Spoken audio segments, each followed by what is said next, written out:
चीन की सेना ने पैंगोंग झील के दक्षिणी किनारे पर फिर घुसपैठ की कोशिश की। मुस्तैद भारतीय सेना ने चीन की सेना को खदेड़ा। 29 से 30 अगस्त को भी चीन की सेना को इसी इलाके से भगाया गया था। सूत्रों के मुताबिक चीन गलवान की घटना को दोहराना चाहता था। बड़ी संख्या में चीन के सैनिक गॉड पाओ पहाड़ी की तरफ आ रहे थे। गॉड पाओ पहाड़ी पर चौकन्नी भारतीय सेना ने चीन के सैनिकों को सावधान किया। चीनी सैनिकों को नहीं रुकने पर भारतीय सेना ने वार्निंग शॉट्स फायर किए। चीन की सेना का भारतीय सेना पर झूठा आरोप। भारतीय सैनिकों पर एलएसी पार करने और गोलीबारी करने का आरोप लगाया। अपनी गलती मानने के बजाय चीन ने भारत पर उकसावे की कार्रवाई का आरोप लगाया। चीन के वेस्टर्न थिएटर कमांड के प्रवक्ता कर्नल झांग शुलई का बयान। भारतीय सेना ने चीन के बॉर्डर गार्ड्स पर फायरिंग की। चीन के साथ रिश्तों पर विदेश मंत्री एस जयशंकर ने कहा, सीमा की स्थिति को संबंधों की स्थिति से अलग नहीं देखा जा सकता। एससीओ के विदेश मंत्रियों की बैठक में शामिल होने आज एस जयशंकर रूस के लिए रवाना होंगे। मॉस्को में गुरुवार को चीन के विदेश मंत्री वांग यी के साथ हो सकती है द्विपक्षीय बैठक। चीन के साथ सीमा विवाद पर बीच पाकिस्तान ने 400 आतंकियों के घुसपैठ की रची साजिश। खुफिया एजेंसियों की रिपोर्ट। पाकिस्तानी सेना ने भारतीय सुरक्षा बलों पर हमले के लिए बैट को भी सक्रिय किया। एलओसी से सटे इलाकों में कई आतंकियों के ग्रुप पाकिस्तानी सेना के कैंपों में भी देखे गए। ड्रग्स मामले में आरोपी रिया चक्रवर्ती से आज एनसीबी फिर पूछताछ करेगी। पूछताछ के बाद हो सकती है रिया की गिरफ्तारी। सुशांत सिंह राजपूत की बहन प्रियंका सिंह के खिलाफ मुंबई के बांद्रा पुलिस स्टेशन में रिया चक्रवर्ती की शिकायत। प्रियंका पर जालसाजी का आरोप लगाया। सुशांत की बहन श्वेता सिंह कीर्ति ने ट्वीट किया, ऐसे झूठे एफआईआर से हम टूटने वाले नहीं। रिया चक्रवर्ती की शिकायत पर सुशांत के पिता वकील विकास सिंह का दावा, शिकायत दर्ज होने पर सुप्रीम कोर्ट की होगी अवमानना। नारकोटिक्स कंट्रोल ब्यूरो ने कल रिया से 8 घंटे तक की थी पूछताछ। मुताबिक एनसीबी से कई सवालों पर रिया मुश्किल में दिखी। सूत्रों के मुताबिक कल एनसीबी ने 2 चरणों में रिया से पूछताछ की। पहले अकेले बैठाकर ड्रग्स से जुड़े सवाल किए गए। दूसरे चरण में रिया का सामना भाई शौविक चक्रवर्ती से हुआ। फिर सैमुअल मिरांडा और दीपेश सावंत के साथ भी आमना सामना हुआ। सूत्रों के मुताबिक पूछताछ में रिया ने ड्रग्स मंगवाने की बात कबूल की। कहा, अब सभी ड्रग्स सुशांत और उसके दोस्तों के लिए आते थे। सुशांत केस में एम्स की फोरेंसिक टीम अब विसरा की जांच करके ये पता लगाई कि सुशांत सिंह राजपूत को जहर दिया गया था या नहीं।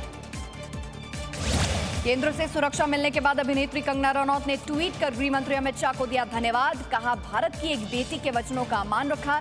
केंद्रीय गृह मंत्रालय ने कंगना को Y+ श्रेणी की सुरक्षा दी। मुंबई में कंगना रनौत के ऑफिस पर बीएमसी का छापा। कंगना ने बदले की कार्रवाई बताया। ट्वीट कर दफ्तर तोड़े जाने की जताई आशंका। हिमाचल प्रदेश पुलिस ने मनाली में कंगना रनौत के घर की सुरक्षा बढ़ाई। आज सीआरपीएफ की टीम भी सुरक्षा में तैनात हो जाएगी। महाराष्ट्र विधानसभा में मुख्यमंत्री उद्धव ठाकरे का कंगना रनौत पर तंज। कहा, कुछ लोग उस शहर के एहसानमंद नहीं जिसने उन्हें काम दिया। कंगना रनौत को सुरक्षा देने पर भड़की महाराष्ट्र सरकार। गृह मंत्री अनिल देशमुख ने कहा, महाराष्ट्र का अपमान करने वालों को सुरक्षा देना गलत। मुंबई में कंगना रनौत को क्वारंटीन करने की तैयारी में बीएमसी। 9 सितंबर को मुंबई आने का कंगना ने किया है ऐलान। शिवसेना और कंगना रनौत के बीच जारी विवाद के बाद करणी सेना का ऐलान। कहा, 9 सितंबर को एयरपोर्ट पर उनके कार्यकर्ता कंगना को देंगे सुरक्षा। महाराष्ट्र पुलिस ने पालघर में 2 साधुओं समेत 3 लोगों की हत्या के मामले में सीबीआई जांच का विरोध किया। सुप्रीम कोर्ट में दाखिल किया हलफनामा। महाराष्ट्र पुलिस में दायर हलफनामे में कहा गया कि राज्य सीआईडी जांच के बाद पहले ही 2 चार्जशीट दायर कर चुकी है। याचिकाकर्ता पर जुर्माना लगाने की मांग की गई।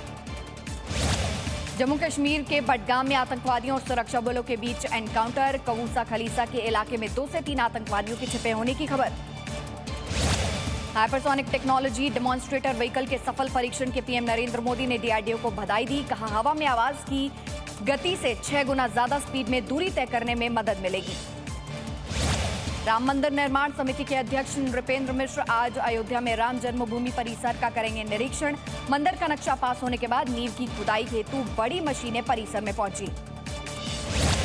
बद्रीनाथ और केदारनाथ धाम के पुनर्निर्माण कार्यों की प्रगति रिपोर्ट प्रधानमंत्री नरेंद्र मोदी के सामने पेश की जाएगी। उत्तराखंड सरकार के सीनियर अफसर देंगे पीएम मोदी को जानकारी। प्रयागराज में अखाड़ा परिषद की बैठक। संतों ने काशी मथुरा की जमीन स्वेच्छा से हिंदुओं को सौंपने की अपील की। राजस्थान के मुख्यमंत्री अशोक गहलोत ने प्रधानमंत्री को लिखी चिट्ठी, जीएसटी को लेकर राज्यों से किए वादे की तरफ दिलाया ध्यान। प्रवर्तन निदेशालय ने आईसीआईसीआई बैंक की पूर्व सीईओ चंदा कोचर के पति दीपक कोचर को गिरफ्तार किया, बैंक लोन में धोखाधड़ी का मामला। बाहुबली विधायक मुख्तार अंसारी के करीबियों पर यूपी में बड़ी कार्रवाई, मऊ में 1,69,00,000 रुपए की संपत्ति सीज, 5 बस समेत 10 गाड़ियां जब्त की गई। पूर्व सांसद अतीक अहमद पर भी प्रशासन की कार्रवाई जारी, प्रयागराज के नवाब यूसुफ रोड पर बनी अतीक अहमद की एक और बिल्डिंग पर चला बुलडोजर।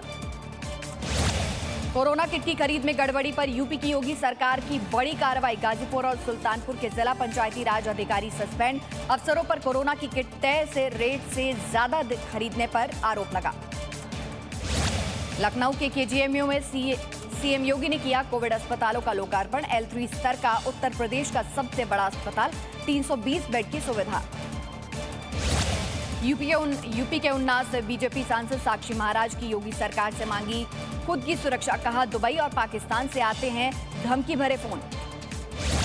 यूपी के गाजियाबाद विकास प्राधिकरण में 572 करोड़ की गड़बड़ी, सीएजी की रिपोर्ट में खुलासा, हाईटेक टाउनशिप के डेवलपरों को लाभ पहुंचाने के लिए नियमों को ताक पर रखने का आरोप। 6 महीने बाद 21 सितंबर से खुलेगा ताजमहल और आगरा का किला, कोविड प्रोटोकॉल के तहत होगा पालन, 21 मार्च से बंद है दोनों ऐतिहासिक इमारतें।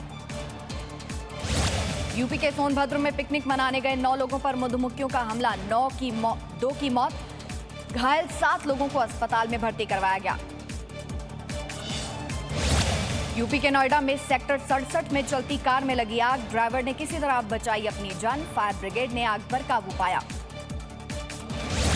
जेडीयू ने बिहार विधानसभा चुनाव के प्रचार अभियान की शुरुआत की, पटना में सीएम नीतीश कुमार ने वर्चुअल रैली कर 15 साल की उपलब्धियों का बखान किया, विपक्षियों पर जमकर वार किया। आरजेडी नेता तेजस्वी यादव ने नीतीश कुमार के दावों पर सवाल खड़े किए, कहा 15 साल में नहीं दिया रोजगार, बिहार बन गया है बेरोजगारों का केंद्र। मध्य प्रदेश में उपचुनाव से पहले बीजेपी को झटका, बदनावर में 300 से ज्यादा बीजेपी कार्यकर्ता कांग्रेस में शामिल हुए। मध्य प्रदेश में नगरीय क्षेत्र में प्रॉपर्टी की बिक्री और खरीद पर सेस में कटौती, रियल एस्टेट कारोबार को गति देने की कोशिश। मध्य प्रदेश के छतरपुर में मिड डे मील के नाम पर बच्चों की सेहत से खिलवाड़, बच्चों को बांटा गया कीड़े पड़े हुए चावल, शिकायत के बाद अधिकारियों ने जांच के आदेश दिए। यूपी के ग्रेटर नोएडा में 2 प्रॉपर्टी डीलरों की गोली मारकर हत्या, बिसरख इलाके की घटना, जांच में जुटी पुलिस। राजस्थान के अजमेर में स्नैचिंग की वारदात सीसीटीवी में रिकॉर्ड हुई, मोटरसाइकिल पर सवार 2 बदमाशों ने लूटी महिला के गले से सोने की चेन। बिहार के मुजफ्फरपुर में लूट के दौरान पुलिस की टीम पर बदमाशों का हमला, 1 जवान घायल, 2 अपराधी गिरफ्तार, मौके से हथियार बरामद।